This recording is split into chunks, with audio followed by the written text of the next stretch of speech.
Hello and welcome back to the Jet Press Podcast. My name is Justin Freed, and I'm joined, as always, by my good friend, Mike Luciano. Mike, how you doing today, buddy? There's some Matt Nagy rumors floating around. We're going to talk about that. The Jets are bad, but we knew that already. Sauce Gardner is getting involved in some weird Twitter beef, and we're going to talk about all of that. But first, how you feeling, buddy? What's going on? Well, how do you think I'm feeling, considering all the wonderful Jets-related news that has popped up? We got players fighting with fans. We got bad head coaches getting second chances. It's classic Jets, which means I'm miserable because it's the Jets. The only reason I'm not totally miserable is because I'm here with you, the Jet Press listeners. You can subscribe on YouTube if you want to support our show that way, and you can join our membership.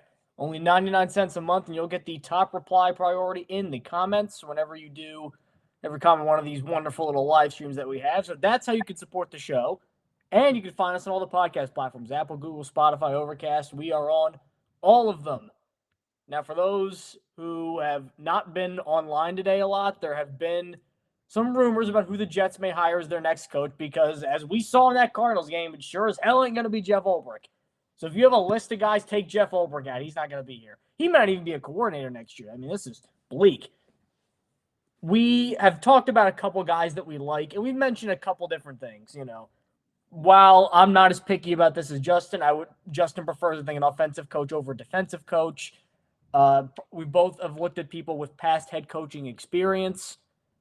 As AJ says, it's classic Jets, which means I'm miserable. AJ, we're in solidarity there. The guys with past head coaching experience, they've been among the guys that we've thrown out there, or just hot shot coordinators, Ben Johnson, Joe Brady, guys like that. The Jets, because all they do is just cram stuff into the end of this big giant Rube Goldberg machine and spit out a weird product at the end, took our complaints and said, okay, how about we hire Matt Nagy, who is an offensive coach, technically, with past head coaching experience, technically, but he'd be a terrible hire. Here's the and now we're only going on Matt Nagy because Brian Costello of the New York Post isn't necessarily reporting that Nagy's like a front runner or anything, but he is a guy who does have some sources and he's in the building. I assume somebody at some point has told him, hey, we like Matt Nagy, and he postulates if I had to pick a guy right now who I think is going to get the Jets job, it'll be Matt Nagy. A terrible hire this would be. Here's the pro spin. Here's the copium spin. Adam Gase was impossible to do copium spin on. That was a train wreck. You could kind of do it here. A winning record as a coach, 34-31 as a coach, a winning record with Mitch Trubisky as his quarterback primarily, and he won Coach of the Year. I think people forget. His first year with the Bears, he went 12-4, won Coach of the Year in his first year. Do you know what his record was with Mitch Trubisky as the starting quarterback? I do know that Mike McCagnon won Executive of the Year, and I was going to point that out. Well, but I don't know what was his record. It was a winning record, obviously.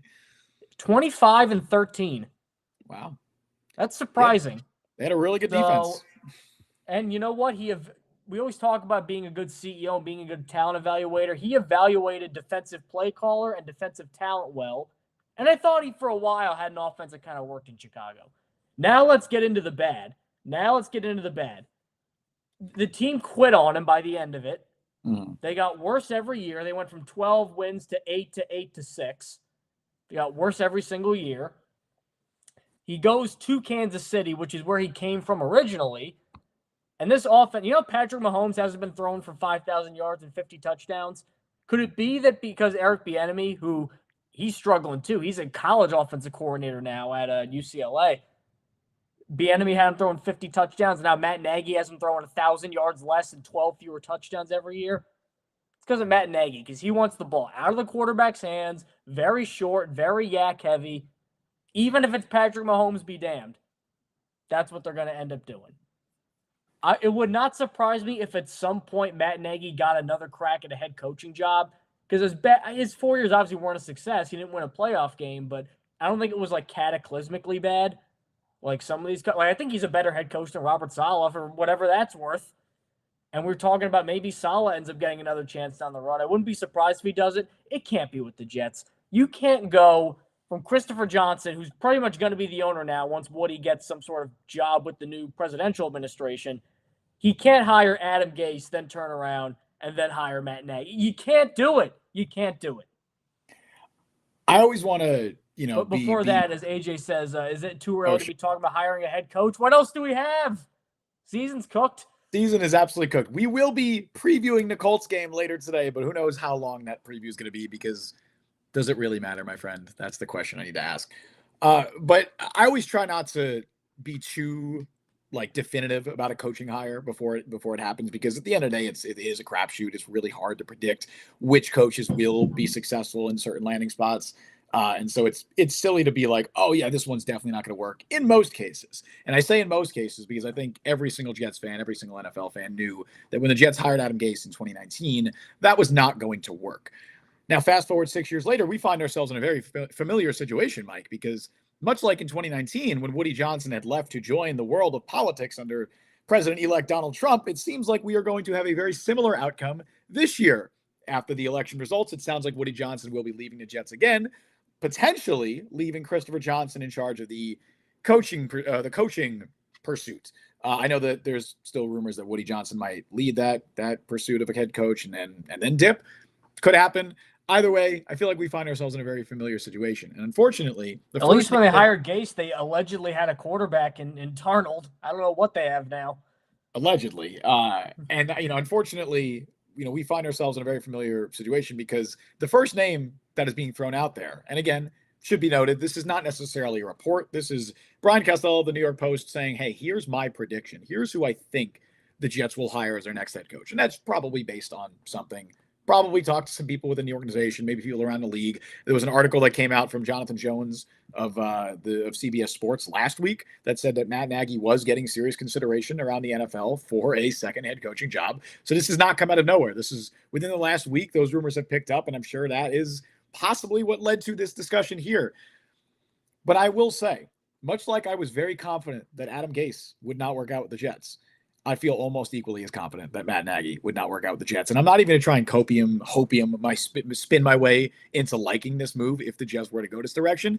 Matt Nagy was hired out of high school, by the way, by Andy Reid, because he had a personal connection to Andy Reid back in 2008, I believe. He then spent 12 of 16 years in the NFL, including currently right now, working under Andy Reid. We have not seen Matt Nagy have success not working under Andy Reid outside of 1 year in Chicago. In his entire coaching career, he's never coached at the college level. He has essentially ridden the coattails of Andy Reid and later now Patrick Mahomes to an NFL career. That's what we're looking at. And if you want to look at Adam Gase, did a very similar thing with Peyton Manning in Denver, and that's the whole reason that he got this job. So what I will say is somebody needs to tell Christopher Johnson, or I would say, let's hit up Andy Reid, let's hit up Patrick Mahomes, tell them to block Christopher Johnson's phone number before he even gets a hold of it. Because I don't want Christopher Johnson making a call to Patrick Mahomes, and then Mahomes is over there singing Matt Nagy's praises, and this gets Matt Nagy a head coaching job with the Jets. Some numbers for you, Mike. That first year in Chicago, where Matt Nagy was there, genuinely really good. They were the 9th-ranked offense in the league. They went 12-4. Now they had the number 1 ranked defense in the NFL, which is going to be a common trend that I'm talking about here, but did a good job, especially the fact that Mitch Trubisky was his quarterback. After that season, in his 3 years in Chicago after that, 29th ranked offense, 22nd ranked offense, 27th ranked offense. They still went 8-8 2 of those years because they had great defenses. The defense was amazing when Nagy was there, which of course is not necessarily a product of him. And that is what carried that Chicago Bears team for the most part. He then goes to Kansas City, where in 2022, before he takes over again as offensive coordinator, they have the number 1 offense in the NFL. Nagy gets there, they're ranked 15th. This year, they're ranked 11th. Now, part of that is personnel. Tyreek Hill's no longer there. Travis Kelce is not what he used to be. There are personnel differences between the Chiefs team 2 years ago and the Chiefs team now. But it's hard to overlook the fact that Matt Nagy went back to Kansas City, I should say, because he was the offensive coordinator there when they had Alex Smith. Went back to Kansas City. The offense gets worse. Goes to Chicago outside of 1 year, has a bad, very bad offense. I see nothing that Matt Nagy has done in his NFL career that should warrant him getting a second head coaching job, especially in a cycle like this, where it is so unbelievably crucial that the Jets get the right coach in Florham Park.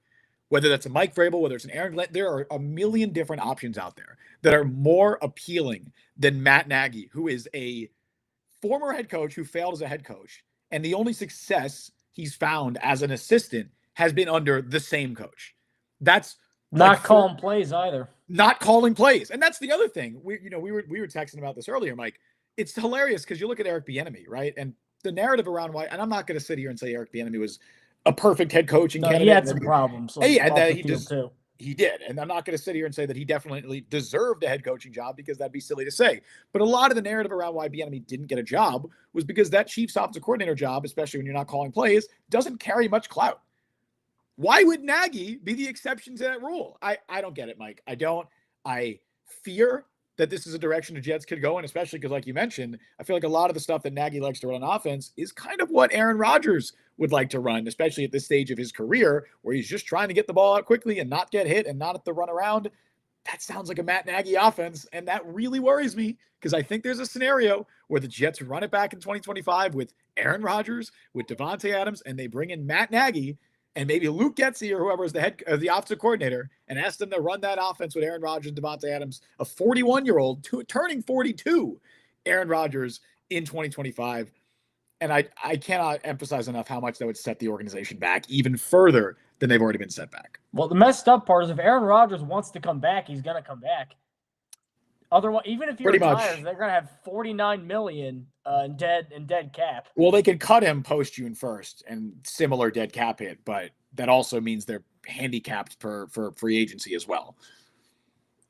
What a brilliant situation. Now, the logic they're going to use is the same logic that brought Gase here. Now, Nagy, I think, is a better case than Gase because the logic was Gase never had a quarterback and he still was like a 500 coach. Maybe he figures it out this time. Didn't work out.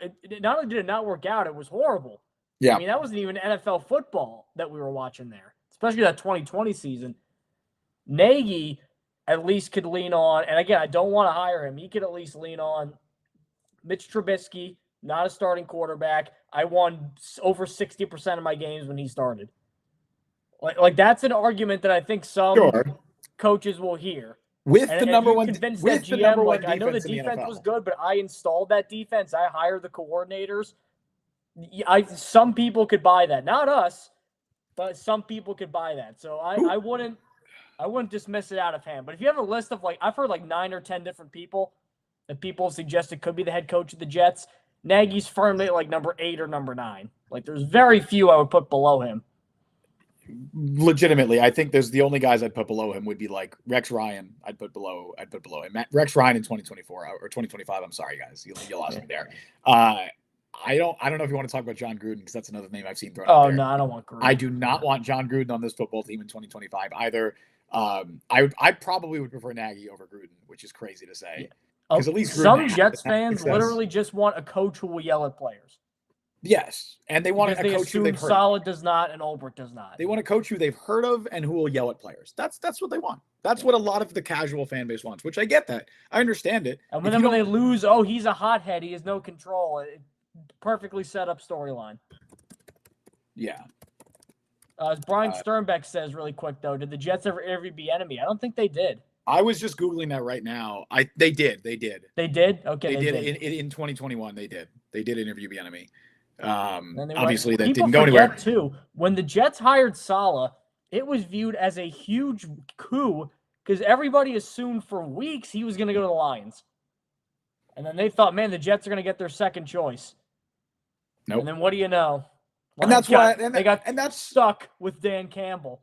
Right. And that's why I'm saying, it's important to know with coaching hires, it's so much of a crapshoot. It's so hard to predict. It's not like there's film on these guys that we can watch. And even that, obviously, the draft is already a crapshoot. Now imagine removing the film from those players and you're just looking at numbers on a screen and trying to gauge their personality.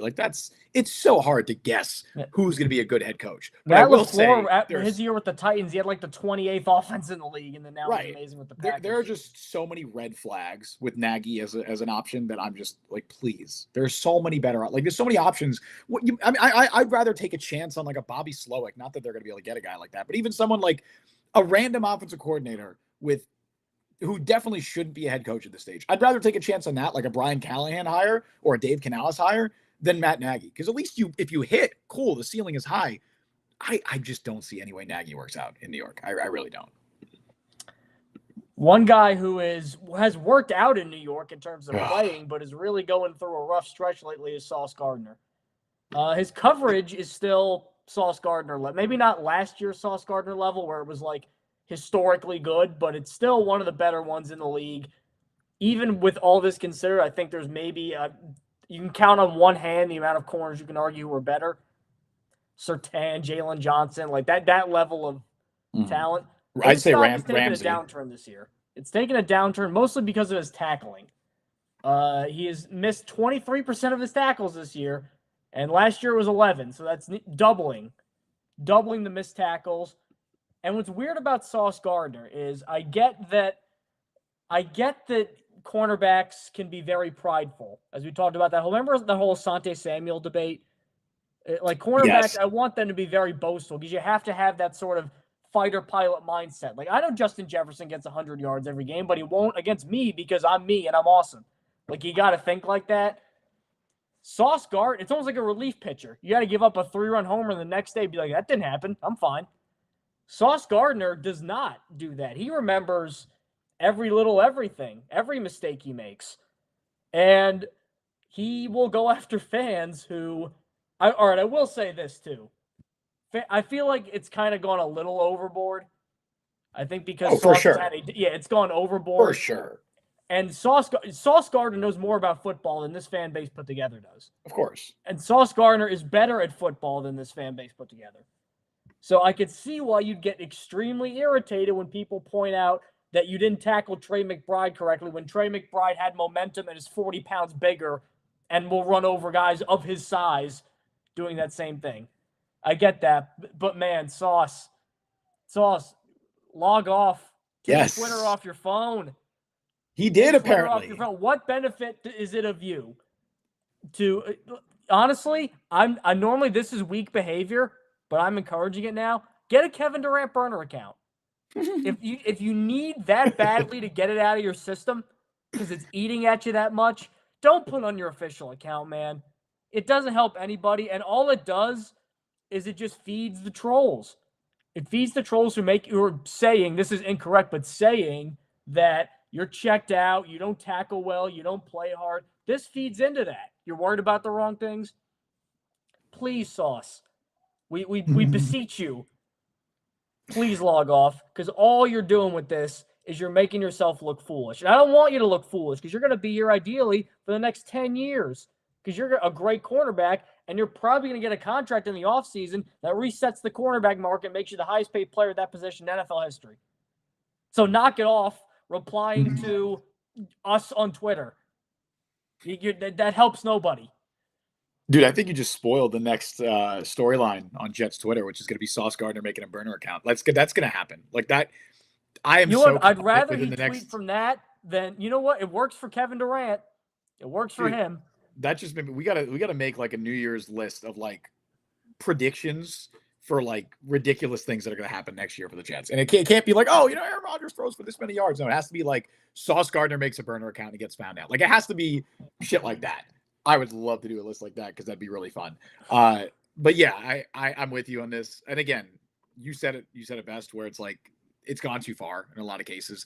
Fans are awful sometimes, and social media is a hellscape. And I would never, ever, ever, ever blame a player for blocking someone. I feel so many people are like, wear it as a badge of honor when they're blocked by a player. My least favorite thing that humanity, not like in general, like, you know what I mean? Right. Like, that people will do online is when they say something really, well, there's two things. Number one, when people make an outlandish statement and then somebody goes source and they go, I don't have to do research for you. It's like, well, yeah, you do. If you say that, you got to prove yourself. And number two, when people say the most ludicrous, stupid, numbskull things to people on the purpose of either trying to irritate them or make themselves look dumb, then they get blocked and they go, I'm in your head rent free. Right. I want to smack everybody who says rent free with a tire iron. It's my least favorite phrase in the current English language. Rent free. Oh, I just want to strangle him. It's like a fan will call like a player a slur and then they'll get blocked and they're like, oh, he's so soft. And I'm like, what are you talking about? Scared to compete. That's what I say to that. So all of that being said, like I understand that, and I completely understand from a player's perspective, especially being like if you're a public figure, like someone like Sauce Gardner, the amount of hate you must deal with on a daily basis is absurd, and I can't even imagine having to deal with that. So I don't envy him. I don't envy him being in that position. But like you said, Mike, and I've been saying it for weeks with Sauce Gardner, with other players too, just log off. It's not worth it. It is not worth it. Protect your mental.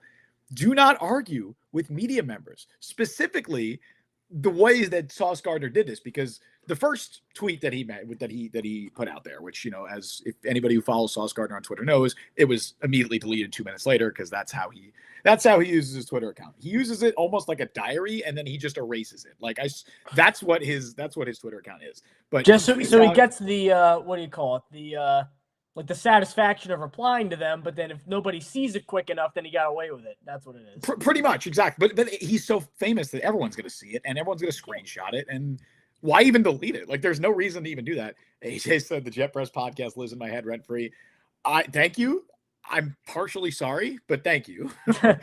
But yeah, Sauce Gardner replies or quote tweets Rich Cimini, of course, Jets ESPN reporter, where Cimini mentioned that the entire Jets defense stocked down and that Sauce Gardner had the costliest missed tackle, which I don't think is an unfair thing to say in that game. That was a very important missed tackle. In terms of pure how it changed just the momentum Correct. and the outlook of the game, you could argue it. Yeah, not unfair at all. I don't think Cimini was being malicious. I don't think that was an unfair thing to say. Sauce quote tweets it and says, "Yep, I'm 100% sure me missing that tackle at the beginning of the second quarter for a gain of 17 yards was the costliest miss, and that is in fact what lost us the game." You can't tweet that, buddy. He got the yardage and everything. You just, because that's what tells me there is he either Googled himself or not Googled, but searched his name on Twitter, or he's so chronically online that popped onto his feed. He made sure to figure out the exact yardage that was given up on that play, because I don't think he knew that was exactly 17 yards. He probably had to look it up. And then he quote tweets that and says, "Look, I missed the tackle. Sure." And to his credit, he took accountability for it after the game, and he should have left it at that. Instead, he goes, "Hey, but other people missed tackles too. Look, there were other mistakes that they made in that game. It wasn't just me. I'm sure my mistake is actually what cost us the game." Buddy, you can't do that. I'm so sorry. And I feel like we're so pro player, Mike. You cannot do that. You think Aaron Donald is doing that? You think Aaron Donald's tweeting that? You think Jalen Ramsey is going on Twitter and not taking accountability like that? You can't do that. Jalen Ramsey might. No, Jalen Ramsey talks. He talks shit, but he does not pass blame to others. He does not do that. That's why he is so respected in that locker room. He talks his shit and he backs it up, and I respect the hell out of that. Sauce Gardner, you cannot be doing that. Here are the two things that I think about this whole Sauce Gardner thing. Number one, remember the first 2 years where every time he'd give up a completion, it was like, oh, somebody burnt him on Twitter, or every time that he would even if it was an incompletion. Remember the Jalen Hyatt? Incompletion, excuse me. Every time that he would he got called for a holding or he missed a pass interference, people are going. I think he got so sensitive to that. Because, I mean, when he came in the league, how old is Sauce Gardner right now? 24? I think he's 23. He's a young 23? Guy. Sauce Gardner is currently 24. I think he's 24. So, okay. Imagine you're 22 years old. You're the best at what you do. And things that aren't even mistakes people get. I get how you could get really rabbit-eared and really sensitive to criticism. And you gotta shut that out. And you gotta shut it out. Again, you're in New York and all that. This is a kid he came from Detroit. He went to Cincinnati, not a big-time program. I get how it can be overwhelming at first. And I think that nobody ever really talked him out of that. And that's the thing. Was just part of him. And that's the thing, Mike, because this is not necessarily a Sauce Gardner problem. This is a New York Jets problem. That was my second point, which was one thing that I think has become clear after the Saleh firing, whether you like Saleh or not. I don't think he was an amazing coach, but the defense especially played so hard for him. Yeah. And he had some ability to keep all this together. It was tenuous looking at times, and there were reports he was kind of acting very neurotic and paranoid at the end of last year with the whole phone thing. But somehow he was keeping everything together. Then they got rid of him. Ulbrich moves in. He's overstretched himself. Now it's all falling apart. I got the sense Sauce Gardner loved Robert Saleh and liked playing for him, even if the results didn't always bear it out. Mm-hmm. Now, because Ulbrich's not a leader, Ulbrich's not going to be here next year. They don't respect him as a permanent coach. He's just filling a seat. Really, the only motivation they have is to go play for Aaron Rodgers. And who wants to do that? Why do players want to put their neck on the line? Why would Sauce Gardner want to do all this to try to give up one catch for 8 yards every game so that Aaron Rodgers' career could end in a better fashion? That's no reason to go play football. That's no reason to keep a team together. No way to keep a team together. Mm-hmm. So because of that, whatever you think of Saleh, this is why, if you want to fire him at the end of the year, totally fine, because he probably wouldn't have made the playoffs anyway. But doing this just completely fractured the locker room. Aaron Rodgers has no desire. He can lead when things are good, but I don't think he has a desire in being a babysitter and salvaging all this at this point in his career. And Ulbrich, I just don't think can. I just don't think he has it in him. So this is part of the shrapnel that you get when you fire Saleh, is a general lack of leadership. Nobody say, hey, Sauce, freaking knock it off. Yep. We need you to knock it off. I don't think anybody's telling him that. It's a bunch of guys going through the motions, and the veterans on the roster that normally would be the ones that tell them that, whether it's a CJ Mosley, it's Tyron Smith, Morgan Moses, whoever, they're looking ahead to next year. They're looking out for themselves. They're looking ahead to the future, and they're saying, where am I going to be playing next year? Where am I going to be living? Where's my family going to be? That's what. Am I going to play? Am I going to retire? Am I going to play? Exactly. Is Tyron Smith going to be on a roster next year? Is he going to retire? Nobody is thinking no one is. Look, I'm not in that locker room, but from the outsider's perspective, it certainly looks like that no one is really looking out for each other. They're all focused on their own individual stats, and that goes on with Sauce Gardner, because that wasn't the only tweet that Sauce Gardner made, Mike. Sauce Gardner then went out of his way, and again, that was the first one was a quote tweet or basically a reply to Rich Cimini. This time, He goes out of his way, does not reply to anyone, just puts out a tweet on his own, adding Matt O'Leary, who is a Jets content creator as well. Matt O'Leary posted something on Twitter just basically calling out Sauce Gardner for a lack of accountability. I think that's not a terrible take at all. I mean, he took accountability after the game and then erased all of that with his reply to Rich Cimini. Sauce Gardner @ Matt O'Leary and says, I'm very accountable, and my teammates know I owe it to them, not you or anyone else on this app. I missed one tackle and gave up like 19 yards. Do I want each of those I thought plays it was back? 17. Right.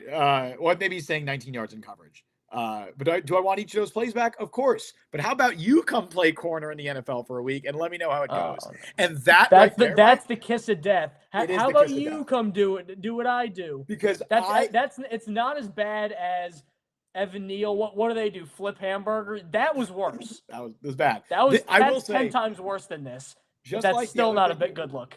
Just like the other thing you mentioned is your pet peeve, this is one of my pet peeves. When someone tries to disqualify someone from commenting on something because they don't do it. Like people that are like, well, you can't talk about football because you never played in the NFL. What? Robert Saleh can't play cornerback at the level that Sauce Gardner can. Is Sauce saying that Robert Saleh can't comment on cornerback play? That doesn't make any fucking sense. You know what, Justin? So I have a letterbox account. I review movies. I've never directed a movie outside of a thing in high school for a class project. Yeah, I've never directed a movie. You cannot analyze my movies. opinion. You cannot give your opinion on movies. You can't give your opinion on music unless you've created music, Mike. That's how this argument works. See how dumb it sounds? It's stupid. And so Sauce Gardner going out of his way to, first of all, say that. You already know you lost when you're saying that. I'm sorry. Going out of his way to target an independent Jets content creator on Twitter. We've lost the plot, guys. He didn't even do it at us. That would have been cool. He didn't even do it at us. It would have been really funny if we were talking about how he went. That was Kenny Yeboah is the guy who did that to us. Kenny Yeboah did that when he blamed his teammate. He was like, I didn't mess up. Which was so wild because it was clearly a joke tweet that he was replying. Like, I don't know how sometimes people miss the sarcasm. That was like, oh, either Kenny, Yeboah malfunctioned or he hates Izzy Banacanda because he missed a block. Obviously joking. He doesn't hate Izzy Banacanda, obviously. But anyway, but yeah, we've lost the plot. Like, we've completely lost the plot with this. And Sauce Gardner, look, I've defended him so much this year because I do think a lot of fans have gone way overboard with the Sauce hate. Coverage is still elite. And I'm going to be honest, really people saying get rid of him. Name me one cornerback of that level. Find one that got paid based on tackling. Yeah. I will say this. Deion Sanders, not a great tackler. Ty Law, not an amazing tackler. Revis could tackle, but I think nobody's saying, oh, what a hard-hitting, no-nonsense cornerback. Revis tackled well enough for where it wasn't a problem. That's where he did it. I will say this because there is a nuanced discussion to have about Sauce Gardner. And I do obviously think he's taken a significant step back this year, even in coverage. He does rank top 10 still, by the way, in catches allowed. So he is still allowing the 10th fewest catches in the NFL this year, which is amongst qualified corners, which is still really, really good. And that's on a defense that for half the year has been 32nd. Right. And with no pass rush for half that year, more than half that year as well. So that's taken into account. But for a guy like Sauce Gardner, who doesn't create turnovers, he's got bricks for hands. The man does not force turnovers. That is a major flaw in his game. And who's a complete liability as a tackler. Because the reason, with Deion Sanders, he couldn't tackle for shit, but the dude created turnovers. And that was a big part of his game. So for somebody like Sauce Gardner, who isn't a good tackler and doesn't create turnovers, you need that elite coverage. Like, you need him to be top 3 in the NFL in coverage to be in that top corner in the NFL discussion. Like that, you need that. Otherwise, the other parts of his game will start to shine a little bit more, which we've seen this year. His coverage has taken a bit of a step back, and now he's getting exposed a little bit more because the flaws are getting accentuated. And so I think that's the nuanced discussion to have with Sauce Gardner. No, he doesn't suck at football. No, he's not bad. Yes, he's still a great cover corner. But unfortunately, if his coverage isn't at his absolute peak, which it was his first 2 years, his value is diminished a little bit because he can't create turnovers and he can't tackle. So I want to get that out there because I think that's the important conversation that a lot of people aren't having. And it's a lot more black and white instead of that gray area conversation. But that's my take on him. I'm also not too concerned about Sauce because it just seems like the big thing I get from him, and again, this is immaturity with him specifically, but this whole team is just playing out the string. They cannot wait for week 18 to come, and then the season's over. So honestly, what they need is literally, I know that he might come back, just get rid of Rodgers and Adams and all these era guys, just wipe it clean and just have a guy come in and go, all right, look at this defense and the players on it. They can't be that bad. Just wash everything clean, water under the bridge, fresh start Sauce Gardner. Because I think everybody's in their own head. Everybody's amped up. Everybody's angry. And it's not going to end that way until the season ends because there's going to be disappointment no matter what. So I feel like everybody just needs to calm down, breathe in, breathe out. Mm-hmm. Hopefully next year brings about the change that we need. Because nobody's saying Sauce is bad. Nobody's saying that.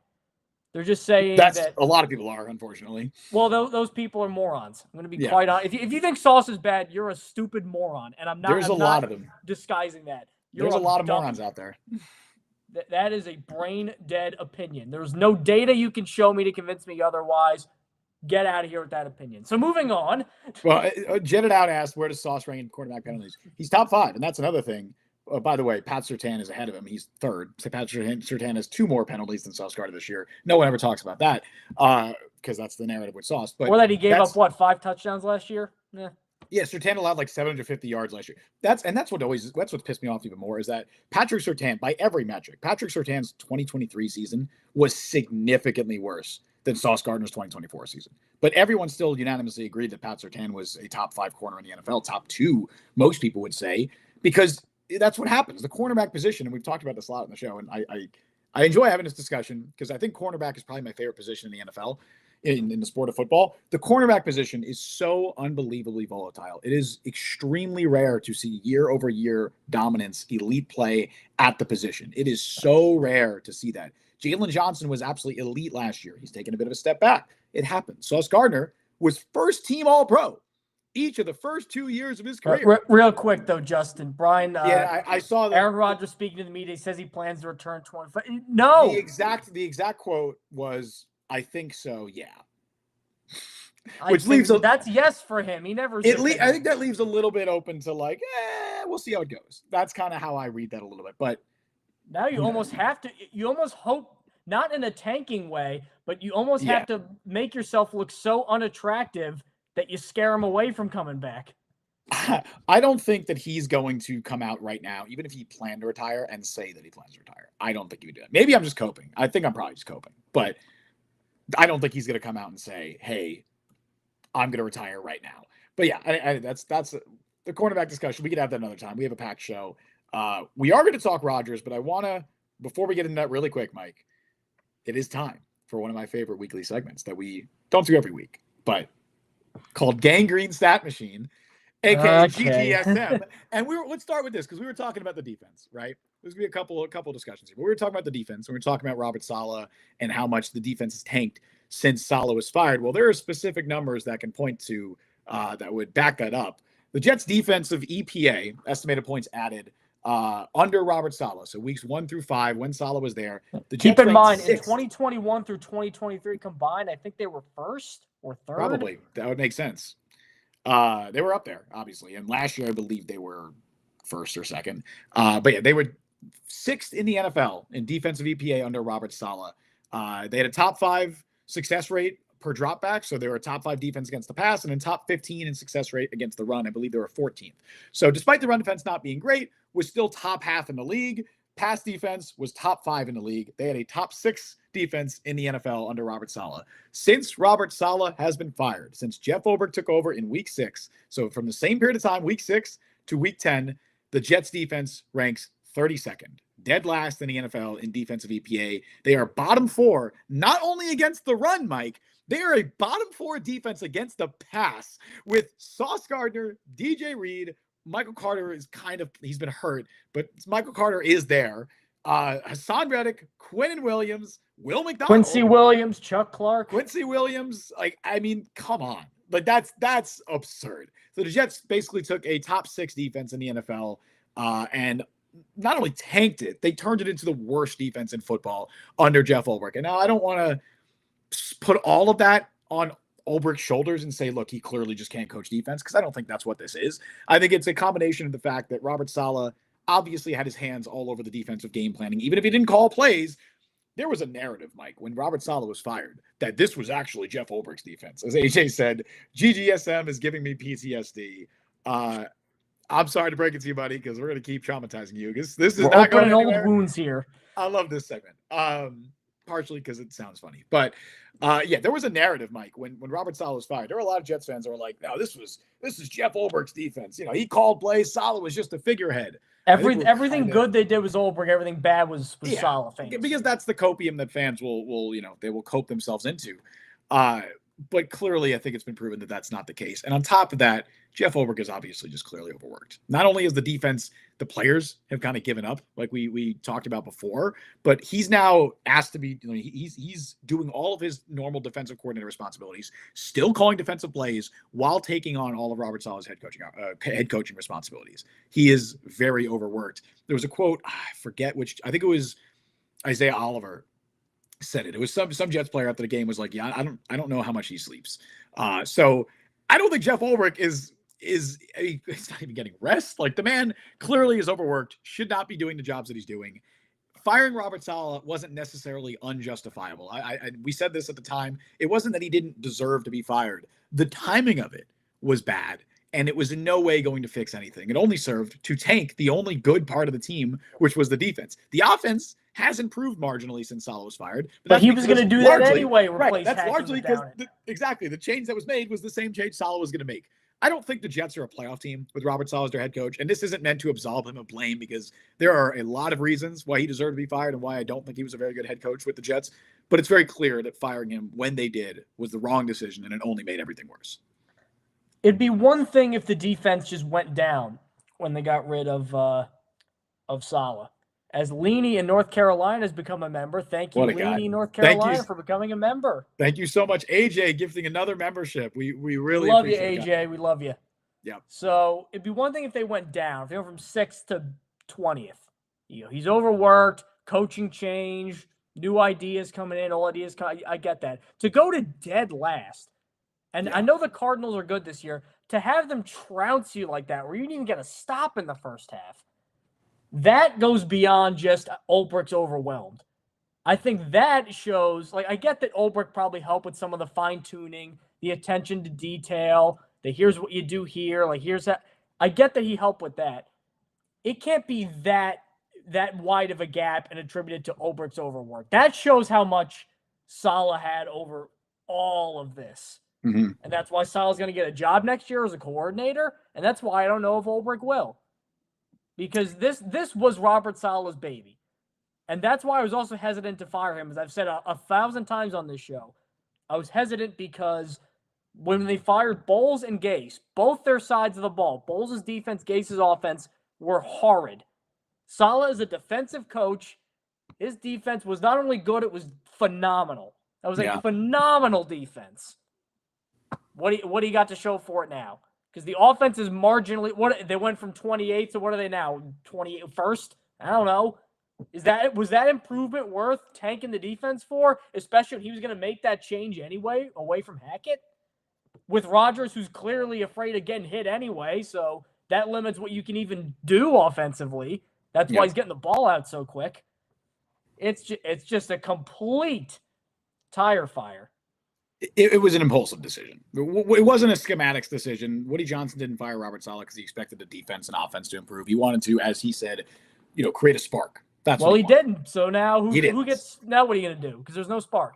Exactly. All right, let's talk about some positive things, Mike. There's not a lot of positivity that we've discussed during the show, but there's a couple of silver linings, I would say, from the Jets season. We can kind of combine these two GGSM segments, these two stats, into one here. First, let's talk Olu Fashanu, because Olu Fashanu got his first extended look at left tackle, his first snaps at left tackle in an NFL regular season game on Sunday, and he played well. He finished with a 75.7 PFF grade, which was the second highest grade of any Jets player against the Cardinals. We'll talk about who was first in a moment.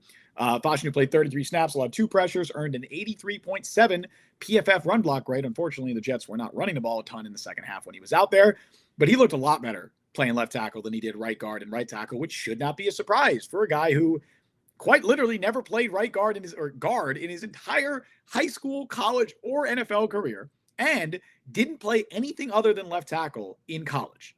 He did not play right tackle. He played every single snap of his college career at Penn State at left tackle. So it's not a surprise that when he was finally asked to play his natural position, he looked the best. And we can kind of combine these into two, because I really just want to talk about the offensive line here. John Simpson was the highest graded Jets player for the Jets, or in that Week 10 game against the Cardinals. He's now PFF's third highest graded left guard through 10 weeks. The only two players with a higher PFF grade than him that are playing left guard, Joe Thuney and Quentin Nelson. Who are probably going to be the first and second team All-Pro guys at guard. Yep, that is pretty great company to be in. Simpson's allowed just 9 pressures. PFF doesn't credit him with allowing a sack. I disagree. I saw him allow a sack earlier this year. I don't know where they got that number from, but he's only allowed 9 pressures according to them, and that ranks 5th best amongst all qualified guards. John Simpson's been the signing of the offseason. Probably the best offseason move that the Jets made. Going to end up going down as one of the best signings maybe made by Joe Douglas. He's on, I believe, a 2-year deal, so he is under contract next year. And you're realistically looking at, this is one of the first off seasons that the Jets are going to go into in a while. Sauce Gardner, by the way, just said that he re-deleted social media from his phone. Wonderful. Why'd you bring it back? Maybe he listened to us. I don't know. No, but if he deleted it once, what made him? Was it just I have to reply to Matt O'Leary? I don't know. I don't know, man. I can't imagine thinking like that. Maybe right before he did that media session, he listened to us. You ever been that angry? You download apps to yell at people? I've never been that angry in my life, and you've seen me after Jets games. I've never been that angry. You put a bag on your head on Sunday. Yeah. But yeah, I think this is one of the first years in a long time that the Jets are going into the offseason and they don't have to completely overhaul their offensive line. That is massive, especially for a team that, I mean, I don't know what the status of Aaron Rodgers is, but I think there's a real chance they draft a rookie quarterback, that they bring a young QB in here. And even if they don't, they will probably be doing that in 2026. So it's a really huge benefit to have, even though you're going to have a lot of roster turnover probably this offseason, you don't have to worry as much about the offensive line, because 4 of your starters are going to be back and they are going to be starting in 2025. Olu Fashanu will be your left tackle. John Simpson, if he's the real deal, that's a long-term starter right there potentially, as well as Fashanu. Tittman, Vera Tucker, I know there's the injury stuff with him. He is under contract next year and will be the starting right guard, barring anything crazy happening, unless another major injury happens. Right tackle, the only one that you don't have anyone in their contract. I would not be opposed to Morgan Moses being brought back, but it is a huge benefit to have not only 4 of your 5 starters under contract next year, but have them all be, I believe they're all under the age of like 26. Like, they're all very young. And if they are the real deal, basically, if Fashanu's the real deal and Simpson's the real deal, and this isn't a fluke with him, and Vera Tucker could stay healthy, You got 4 starters right there. Those are some ifs. I'm not saying they're guaranteed to be the long-term 4 starters, but that's potentially 4 long-term starters you have in your offensive line going into the offseason. I don't care who the GM is, the head coach, the quarterback. That's massive for this team. As AJ says, maybe Olu was a good pick after all instead of Bowers. Who knew? Maybe. The thing, though, is we know Bowers is already not only good, but great. I believe he's leading all tight ends in catches right now. I believe he's only behind Garrett Wilson in catches. Yes. So we know he's good. We think Olu can be good, but we know immediately. And, let's be honest, too, Bowers, that was the easiest evaluation anybody's ever done. You could, sure, for tight ends, you could see him from space and know he'd be good. Fashanu, I was extremely encouraged by. I felt bad for the guy because the whole offseason was left tackle, left tackle, left tackle. Tyron this year, next year he slides in. That was the whole plan, and now he's playing right tackle and right guard. Yep. Joe Tippmann had to tell him the protection assignment. So I feel bad that he's moved around. He's just a natural left tackle. He was born to be a left tackle. He looked smooth. He looked fluid, which is everything that they thought they were going to be out of Penn State. That was the selling point, was the athleticism. It wasn't raw power. It was the athleticism for Fashanu. Yeah. I'm encouraged by that. And Simpson, watching him at Baltimore, with the Raiders, he was unplayably bad. He was so bad. But he always had, it was never a question of does he have the tools. He always was super strong and super aggressive. He just had no technique. And then he went to John Gruden, and Gruden got fired, and the Henry Ruggs thing. That's a chaotic situation. Baltimore is not a chaotic situation. And John Harbaugh, and I really feel bad for forgetting his name, but the offensive line coach recently passed away before the season. D'Alessandros, I believe his name. Yeah. Joe Alessandros, whatever his name. I forget how you pronounce his last name, but it's a long name. It's Joe D'Alessandro. That's what it was. Yeah. And he fixed him.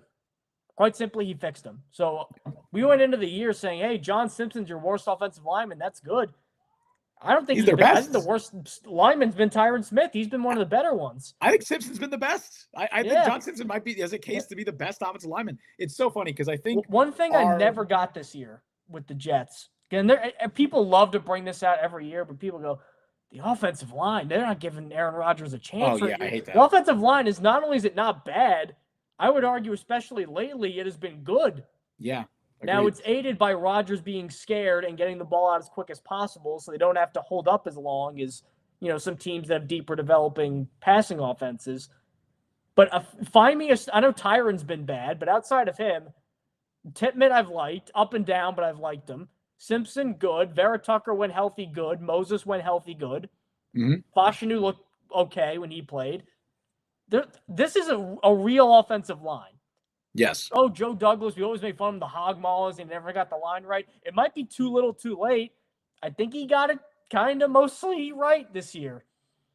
I was just arguing with people on Twitter about this, and I feel like offensive line play is just so difficult for there's no stats, and there's it's so you difficult can't for judge if they're holding the ball too long because who knows the pass concept, And people are still under the belief that every single sack is on the offensive line. I mean, look at what's going on with Caleb Williams in Chicago. That offensive line isn't as bad as I think a lot of Bears fans think it is. It's not I know good. what you're referencing. I saw the Ben Baldwin graph. No, look. I'm not saying it's good. I don't care about win rate. I don't care about win rate. I'll say that. I'm about to say it had the win Bears rate the seventh best offensive line and better than the Lions. I'm like, that can't be true. I have been very vocal about how I think win rate, especially ESPN's win rate, is a dog shit stat. That stat means nothing to me. But I don't think people think the Bears are the worst offensive line in the NFL. They don't. I've watched a lot of those Caleb Williams plays. A lot of it is his own faults. Sacks are a lot of times on the quarterback, and we've seen that with Aaron Rodgers this year too. Aaron Rodgers might be the most immobile quarterback in the NFL that is starting right now, especially now that Joe Flacco was just benched for Anthony Richardson. He can't move. That sack that Tyron Smith allowed last game against Arizona, where I forget who it was, Jesse Luketa just grabbed Aaron Rodgers' ankle. That is not a sack with 95% of other quarterbacks. Aaron Rodgers just cannot move at this stage of his career. So I think some of the pass blocking numbers have looked a little bit worse because of who the quarterback is. And I think the run blocking has been quite good, honestly, recently. It's been a lot better, especially that left side. And for as up and down as Smith has been in pass protection this year, I do think he's had a good run blocking year. And same goes for John Simpson, who's been mauling dudes at Nellis at that line. So I think the opposite. This is the best offensive line play the Jets have received in years. It's unfortunate. Well, first of all, it's a low bar to clear. Second of all, it's unfortunate that the rest of the team around them sucks. But yeah, I did want to say that. There was another thing I wanted to say too that I'm forgetting now. But Yeah, that's all right. You want to talk some Rodgers quick? Let's talk Rodgers. Let's talk about this. This is another report from Charles Robinson of Yes. Yahoo. And he basically said, now keep in mind, this is now in tandem with Rodgers saying that he thinks he's going to be back next year, for whatever that's worth. He said when the Jets traded for Davante Adams, it went through because they told Davante Adams Rodgers is going to be here next year. And that was a while ago. The Jets had a higher chance of contending than they did a while ago. I get all that. But if you had to ask me right now, out of 100, what the percentage is that Rodgers is the week 1 2025 starting quarterback, I'm going to say it's like 60-40 he is. And I don't think it's the right move. I just think not in a sell tickets kind of. The NFL is not like a do things to sell tickets way like the NBA or the NFL where there's so many games that you need draws to get people in the building consistently. But I think what Woody thinks before he gallivants off to be the ambassador to Bangladesh or wherever the hell Donald Trump has him doing, I think he's going to think, you know what? Even with Aaron Rodgers being whatever he is now, he's still better than most of the quarterbacks that are going to be available, which I still think is true. Like, look at the quarterbacks that will come available, assuming that I think Russell Wilson will stay with the Steelers. It's like Justin Fields, Sam Darnold, Daniel Jones. Like, you still get average quarterback play. There's going to be a lot of the guys that are around last year, and you know what? It's Aaron Rodgers, and it gets eyeballs on the Jets. I think Woody's going to think that and say, last year was Murphy's Law. Everything that can go wrong will go wrong. There's no way that could be that unlucky again. Totally wrong decision. Yeah. But I think that's where they're at right now, and I dread it. Well, what's wild is they're going to be somewhere in like a little bit of like a limbo period because they can't really go all in again on 2025. They don't really have the resources to do that other than just bringing back who they currently have. But they're not going to be able to, make the Mike Williams signings, the Tyron Smith signings. Not that either of those particularly worked out. Hassan Reddick is going to be gone. I don't think he's going to be coming back in 2025. They're not really going to have the resources to make all of these win now moves. So they're just going to kind of roll into 2025. If that is indeed their plan with Aaron Rodgers, they're going to roll into 2025 with a similar roster to what they have right now when that roster clearly isn't good enough. And Rodgers, this team, and then a lot of the veterans on expiring deals, just swap them out for other vets on expiring deals. Right. I mean, DJ Reed's going to be gone. Tyler Conklin might be gone. Morgan Moses might be gone. It's not promising. It's not promising. I mean, I think the most realistic scenario for the Jets at this stage. No, I think the most realistic scenario is they just run it back with Rodgers, Tyrod, and Jordan Travis, and that's their quarterback. So what percentage of you think, like out of 100, do you think? I think there's a 40% chance that they run it back with Rodgers, Tyrod, and Jordan Travis. That's what I would say. I think it's like a 40% chance. I would still put that the highest of any of the options. I don't know what I'd say is second best option or second most likely option. I prefer if Rodgers just retired and you can move on and clear your hands of that. Even with that, though, $49 million in dead cap. Who cares? I know you gotta eat it. You're not competing next year. You're not competing next year. That dead cap hits them in 2025 and 2026. I do not expect the Jets to be contending for a Super Bowl in 2025 and 2026. So I don't care about that dead cap. I really don't. You're gonna be paying guys after that anyway. I don't care. What I would do if it was up to me, if I can just tell Aaron Rodgers what to do, is I'd get him to retire. If he doesn't retire, you cut him. It's basically the same dead cap that I think either way. And you run it back next year with Tyrod as your quarterback, and you draft a guy. Depending on where your draft pick is, depends on how I don't know how viable that plan is. But that's what I would like to do. Tyrod is under contract already in 2025. You don't need to do anything there. He's already here. I have no issue throwing him out as a sacrificial lamb. Sorry to you, Tyrod. I have no issue throwing him out there until a guy like Jalen Milroe or whoever is ready to play. Maybe that's in 2025. Maybe it's in 2026. I don't know. But that's the way I would do it. I would draft a quarterback, would not want them playing week 1, and I would just move forward with that plan. I don't think that's what because of where the Jets are right now. It seems like Cam Ward and Shedeur Sanders are separating themselves.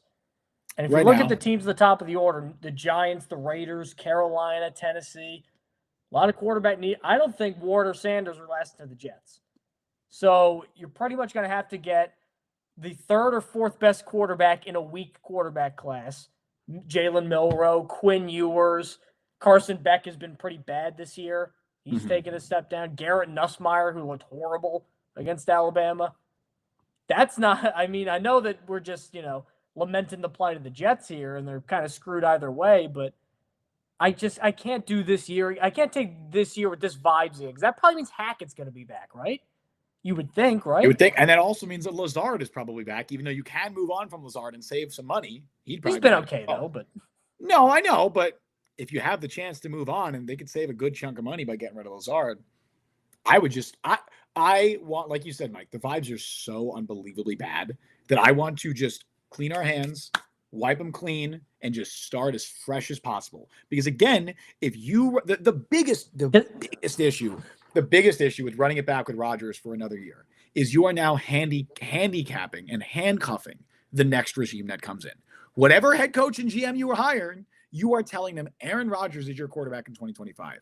And you're not going to win in 2025, most likely, but you have to run it back with a 41-year-old, soon-to-be 42-year-old quarterback and an aging roster, and you're clearly not going to be contenders. And it doesn't erase the big problem. It doesn't erase the big problem from this year either, which is the only thing they have to play for other than just personal, pride and professionalism, other than that, is to have Aaron Rodgers end his career on a high note.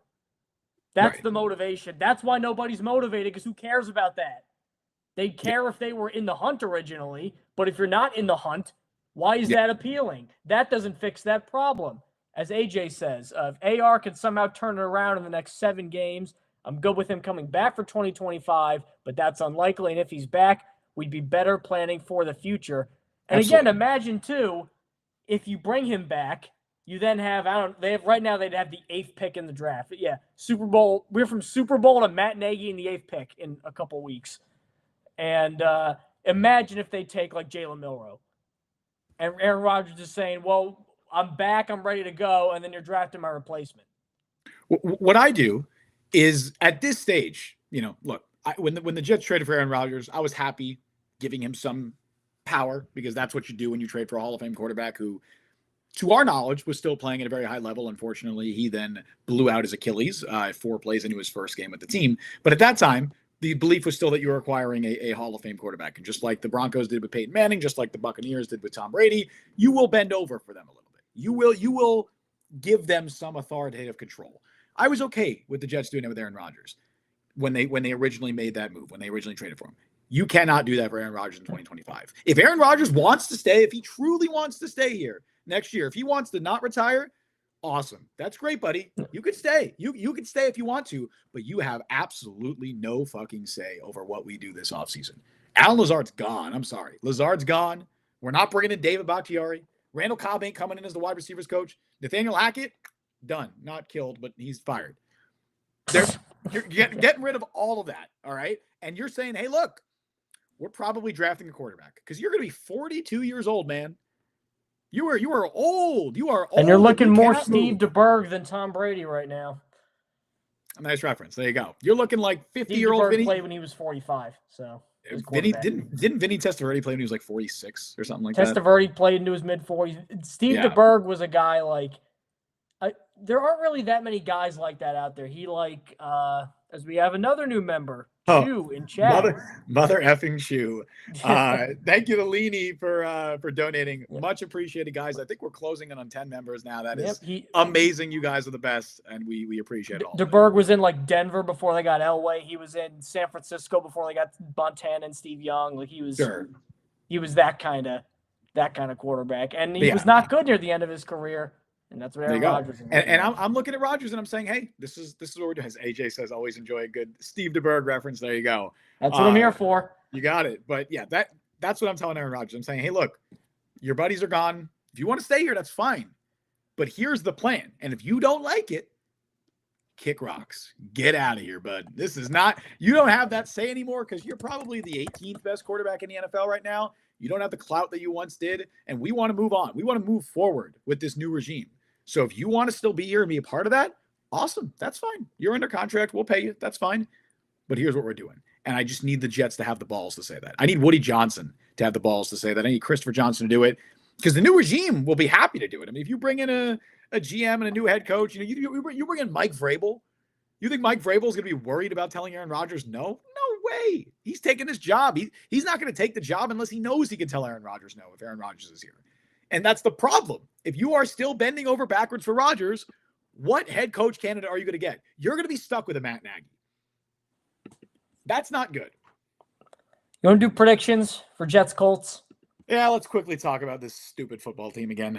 This was going to be a primetime game up until 2 weeks ago. Thank God, man. Saving this country.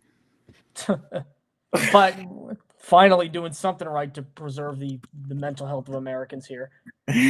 Looking at Jets Colts, I'm going to say Jets 24, Colts 16. And I say that because Indianapolis, now, again, the Cardinals had a tough defense. I would argue the Colts have a worse defense. I agree. We talk about a scheme being outdated. Gus Bradley's cover 3, hang back, that is so outdated. And it's very 2015. Extremely 2015.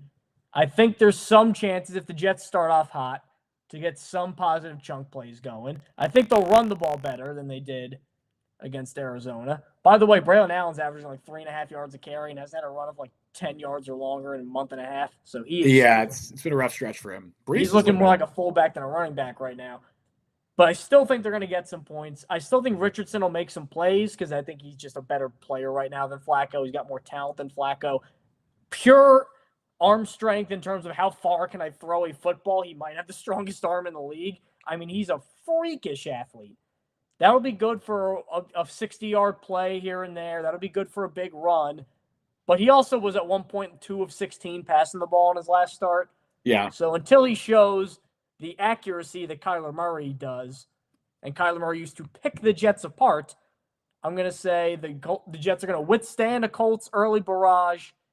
They're going to get a win, hurt their draft position, and keep alive the foolish hope that they can make the playoffs. But I think they'll get a win nonetheless. They might win like maybe 3 more games this year. I think this is going to be one of the 3. They'll beat them. They'll beat Jacksonville. And then, I don't know, mix another one there. Maybe they beat Miami once. I don't know. I love looking at the revenge games and stuff. And obviously we're missing out on a potential Joe Flacco revenge game, another Joe Flacco revenge game after last year. There's no other player on the Colts roster on the active roster for the Colts who was a Jet, at least that I can see. But there is one player on their practice squad who was a Jet. Probably won't be elevated, but that's wide receiver DJ Montgomery is with the Colts. So shout out DJ Montgomery. Oh no, not him. DJ Montgomery revenge game. Whoa. But yeah, I'm with you, Mike. I think the Jets win this game because if we know the Jets very well, it'd be very Jets to win this game, improve. And they're not going to go 3-14. So no, of course not. Improve to 4-7, and then it's the bye week, Mike. So you know what that means? That means we have 2. They're going to lose in the bye week. No. That means we have 2 full weeks to copium our way into saying how this Jets team. I'm not going to do it. I'm putting my foot down and saying I won't do this. But if the Jets beat the Colts, what hurts worse too is like Denver lost, the Colts exactly. lost, everything That's broke what their I'm way. saying and that adds to the copium because the Broncos are 5-5 right now. There's half the AFC has 3 or fewer wins. I'm not even 7 of the 16 teams, so just under half of the AFC has 3 or fewer wins. So if the Jets win on Sunday, they're 4-7. If you win out, absolutely 10-7 makes it. 9-8 might make it. Although again, it's unfortunate they don't have the tiebreaker over Denver because of the head-to-head. But if the Jets win on Sunday and they copium, and they beat the Colts, there will be a large portion of the fan base that copiums their way into saying, "Hey, look, we can make a run," because you got 2 full weeks to sit on that. Vibes are always high after a win. The vibes after a win there, and then you have 2 weeks to sit on those vibes. Oh, buddy, who do they play out of the bye? Is it Miami? That's an awesome question that I should know the answer to. I don't think it's Miami. It's Seattle. I'm going there. Seattle and then Miami. Look at what the Jets did with the 10 days off after the Texans game. Imagine what the Seahawks are going to do. I mean, it's so obvious. Like if they beat the Colts, I will bet my house that they lose to Seattle. But not for real, because then the Jets would find another way to screw me that way. But as Brian mentions, if the Jets beat the Broncos and everything else was equal, they'd be the 7th seed right now. Brutal. If Greg Zuerlein made his freaking kicks, right? That's what's insane. Football, I mean, they'd have 2 or 3 more wins at a minimum if Greg Zuerlein made his kicks. And obviously we're not going to, I'm still, this is not a good football team. They don't deserve to be anywhere near the playoffs, but that's the rationale that fans will use. So I will also say Jets. I think the offense has a good game because despite the fact that they scored 6 points against Arizona, they were moving the ball. They just couldn't punch it in the red zone. And I was actually encouraged, about as encouraged as you could be for an offense in a 6-point game, which is not much. So I think they score 27 points. I think they have that would be their most of the year. I don't think we'll say 24. 24 is the most they've scored in a game this year. I think they keep it at 24. So I'll say, what did you say? 24? 24-16. Dang, I kind of want to go somewhere to that. I'll say 24-20. Jets Joke thief. Yeah, I'll say 24-20. The Jets beat the Colts. I do think this is a game that the Jets very well could win, and based purely on vibes. Because why analyze it? Why sit here and talk about, if Anthony Richardson is a better matchup than Joe Flacco or whatever, because it really doesn't matter. I'm going purely on vibes, buddy, and I'm saying Jets win. DJ Stroud was a bad matchup, and they kicked the hell out of him. Exactly. Although Arizona could have been a good matchup, and they didn't score any points. So. Yeah, I mean, granted, I did think Arizona was going to be a bad matchup for them. And defend their defense against the Jets' offense. Oh, sure. Yeah. But yeah, I'll say Jets 24, Colts 20. We're back, baby, and then we're not back in 2 weeks after that. So you can bring all your coping over to the Jet Press podcast. That's where I recommend blowing off steam. You can find us on YouTube, and there's 2 main ways you can support the show on YouTube. Subscribe, first and foremost, and then joining our membership for 99 cents, and we will reply to your comments with that 99-cent membership. And you can find us on Apple Podcasts, that purple icon, and Google, Spotify, Overcast, wherever you get your podcasts. We are there. Justin, this team went from Super Bowl 2 months ago to Matt Nagy rumors at 3-7. 7 weeks after Aaron Rodgers said the biggest obstacle will be how do we handle success. What are your thoughts on this team? So why you got to remind me of all that right now? We're about to leave. I was having a good day. It's the tapestry of the season. It's just how it is, man. That's what this football team is. The Jets suck. Don't give them, as we said on Sunday, do not pour your energy and attention and effort and time. Don't waste it on this team because they don't deserve it. Waste it on us instead. So until next time, thank you all for joining us on the show today. You can follow Mike on Twitter at @Mike Luciano. Follow me on Twitter, Justin T. Freed. Follow the Jet Press at the Jet Press. Download the Jet Press podcast wherever you get your podcast. Check us out on YouTube. Subscribe, hit that notification bell. You guys know what to do. Also, as Mike mentioned, you guys can subscribe or join our membership. Become a Jet Press super fan, as we are calling it. It is 99 cents a month, and you get priority chat response, and it's a great way to support the show. So it is much appreciated to everyone who has already joined.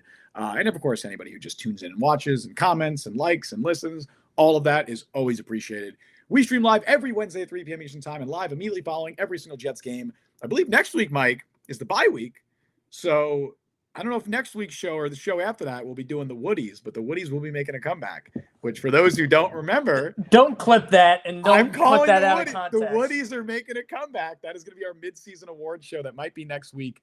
So you don't want to miss the Woodies on the Jet Press podcast. And of course, thank you all for listening. No, sounds like that. We might have a GGSM segment and the Woodies on the same show. We'll see. Well, thank you all for listening to Jet Press Podcast. I've been Justin Freed. That's been Mike Luciano. See you guys next time. See you folks on Sunday.